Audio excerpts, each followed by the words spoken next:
Just as Jesus is a part of our journeys, we should remember that we are a part of his. Thank you, Ava.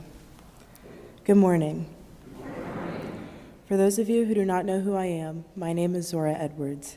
My family and I are relatively new to Christ Church as we moved here to Grosse Pointe from Seattle, Washington 3 years ago.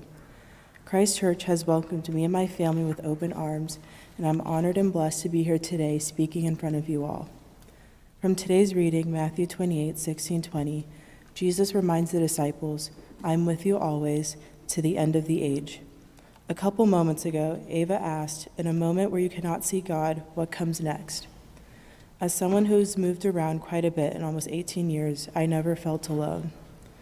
My family has been with me, guiding me every step of the way. Now that I'm about to begin this next chapter of my life, I thought I'd be doing so alone. I was wrong. As I prepare for my next move 600 miles away from my family, I will never be alone. Jesus will be with me, guiding me every step of the way. I spent my final year in high school feeling overwhelmed, left out, and alone. Going into my senior year, I was told it was the best and most memorable year of high school. Now that I am graduating, I can confirm it is the most memorable year, but not the best. Senior year is the most challenging, overwhelming, rewarding, and memorable year. After years of preparing for college applications, months of writing, and then more months of waiting, I received more rejections than acceptances. The feeling of rejection, especially after I put in so much work and effort, was disappointing.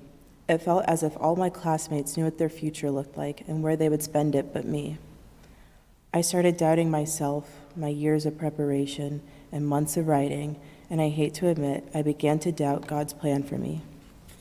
Weeks had passed since my last rejection, and it was now the last day for decision letters to be sent out. 4 emails found their way to the top of my inbox, waiting for me to discover what my future holds.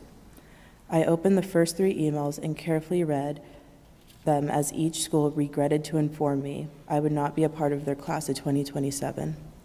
As I started to open my final decision, I said a quick prayer. I remember asking for a sign, for guidance, and to not feel alone. I then gathered the courage to open the email containing my last sliver of hope, my future, and an acceptance letter. My prayers were finally answered. I got my sign. I realized I was constantly being guided, and I didn't feel alone. As I'm moving on to my next milestone, I shall always be reminded that Jesus is with me always to the end of the age. My message to you all is to trust God's plan. Easier said than done, right? He puts us through these tests so we can learn and grow from them. My college decision process was challenging, but I grew as a student and a person and learned to accept and move on from rejection. His lessons aren't always clear or easy to understand, but he has a greater plan for each and every one of us. Trust that plan and trust him, as he will be by our side through it all to the end of the age. Amen.